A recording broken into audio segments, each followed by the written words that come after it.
What's going on, guys? It is Kirsten Martell from the beautiful, sunny, not going to tell you where I am, just in case you're a stalker.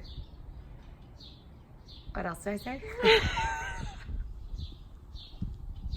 What is going on, guys? It's Kirsten Martell from the beautiful, I'm not going to tell you where I am in case you're a stalker, but my name's, I messed up. I'm eating my own hair. What's going on, you guys? It's Kirsten Martell. I'm a personal trainer of 4 years now, and I'm about to understand? Let's go. Hey there. Oh, hey there. My name's Kirsten. I'm Kirsten. I just said my name's Kirsten. Sorry. Hit it, Jen, on the camera. What's up, guys? Let's try that for the 5th time. I always have troubles with the intro. Okay, my name's Kirsten. I'm a personal trainer. I've been a personal trainer for 4 years. I want to keep it super real with you guys. Okay, I'm gonna keep it real. Check out the next slide. Please watch me. Oh, hello there.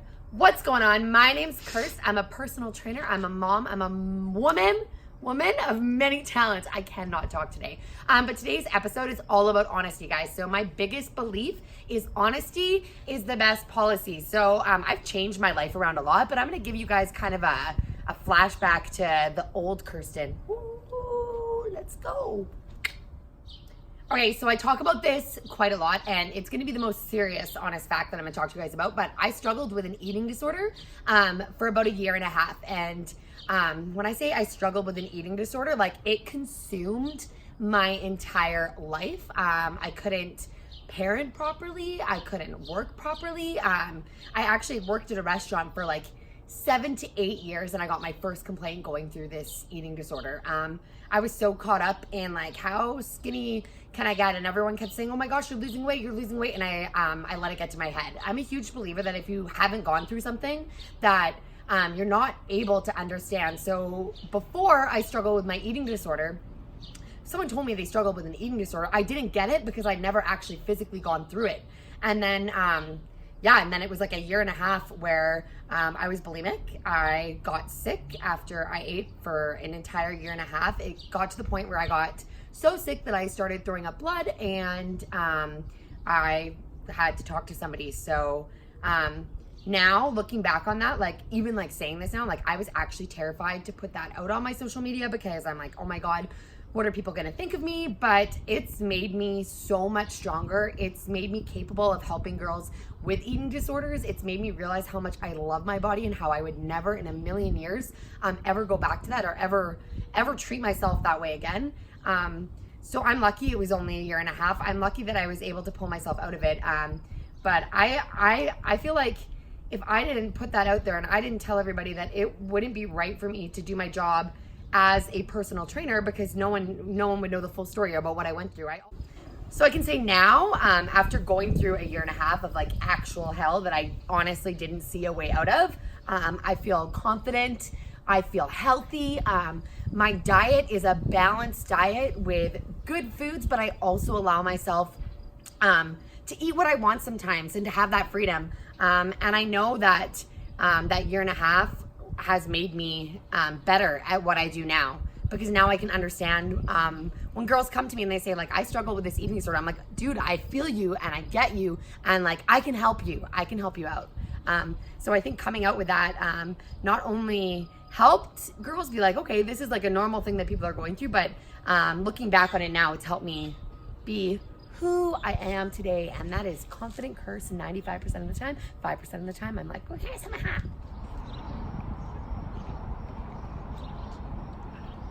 and we're on. All right, guys, so what I want to talk about is booze. Kirsten and booze do not go hand in hand. So over the last year, I have cut down my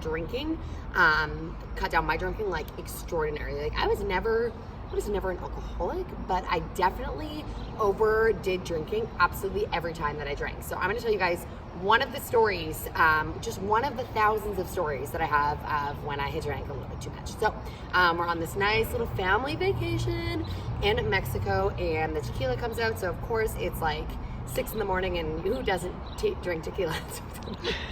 I do when I'm in Mexico. That's how you start off the day.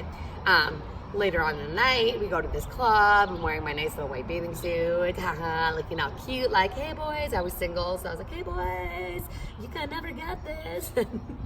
And this is a true story. One of the guys comes up to me and he was like, hey, like, do you want to enter the wet t-shirt competition? And I like attention. Like, what girl doesn't like attention? And I was like, you think that I'm good enough to enter this wet t-shirt competition? 100%. Yeah, let's do it. Sign me up. Where do I go? So he was like, oh, you go in here. So there was like 12 of us girls, okay? So 12 of us girls in the back. And I was like, ladies, are you nervous? I am wasted. I honestly don't even remember what I said to them because I was like extremely drunk. And so the first few ladies go up and then it's Kirsten's time to shine. So I go up there and I'm pretty sure I made the biggest freaking idiot out of myself. But believe it or not, I made it to the next round, and then I made it to the next round, and then I made it to the next round, and then to the next, and then there was just 2 of us left, and everybody was cheering, Canada, Canada, and I was like, oh my God, I'm famous. My brother was in the audience. My brother was absolutely petrified. So at this point, I was still wearing my bathing suit. Was I wearing a bathing suit or I don't know. Anyways, so I could see my brother in the audience being like, don't take pictures. That's my sister. That's my sister. My brother's just like horrified. So the last competition between me and the girl comes out, this girl is taking off her shirt. She is just like, a senorita margarita. And I'm like, oh my God, Kirsten, what are you going to do to beat this BITCH? Because you got to win. You got to take home the money. So I went up there and all my fans in the audience were like, Canada. And my brother was like, don't do it. And the one girl just comes and rips off my shirt. And there I am, shit-faced. And I won, guys. I won the competition. I was horrified. My mom was Googling for like years afterwards. Girl from Canada wins wet t-shirt competition. I wanted to fly home the next day. I was completely humiliated. But there was many instances like this that everyone thought was like funny, good times, ha ha ha, Kirsten's such a good time when she drinks. But eventually just like, yeah, it was funny. And honestly, I look back at these memories and I just like laugh. And every once in a while, K-Dog will come out for a good time. Like I just had my friend's wedding the other weekend, but generally speaking, guys, it just doesn't serve me anymore. And I have like goals that I want to hit that are so much more important. So since December 3rd, 2018, people, it's not that long, but I can count how many times on one hand that I've drank, and I try and keep it in moderation because fitness comes first. All right, guys, the last thing I want to talk about on 10 Minutes of Truth with Kirst is actually really hard for me to say, and something that honestly I wouldn't say I regret, because I truly believe that everything I've done in my past has led me to where I am today, and I've learned from absolutely everything. But I used to be a cheater. And I used to always see posts that would say, once a cheater, always a cheater. It's the biggest level of disrespect you can ever show someone. And like, I completely agree that if you're in a relationship that you're not happy with, you need to leave. That being said, I was terrified, guys, like terrified of being alone. I was in a relationship from 14 to 28 and we grew apart. And I did things that I am not proud of and that I will never, ever do again. But one thing I like to stress is that you can't ever go back and change the past. That's just the thing. If you know how to get back, if you know how to change the past, please let me know, because I feel like that's just not a thing. That was lame. Okay, so one thing I always stress is that you can't change the past, because that's not a thing. But you can always be better. So the reason I can be so open about everything that I've done before is because I'm not afraid to hide it, is because I won't go back to being that person again. I'm constantly moving forward. I hate the fact that I wasn't strong enough to be the person that I needed to leave.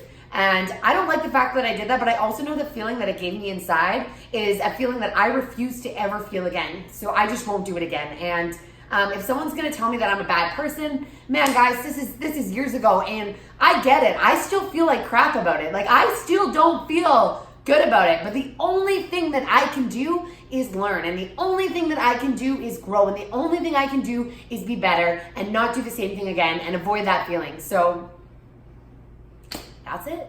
Okay, so I just want to say thank you so much for watching. Thank you so much if you're a subscriber. The reason I made this video is because I want you guys to know that everyone Everybody has a past, okay? So right now in my eyes, I'm very successful. I'm doing what I love every single day. I'm consistently working on being better. But that doesn't mean that it's always been like that. Like, I have struggled so hard and gone through so much crap, you guys.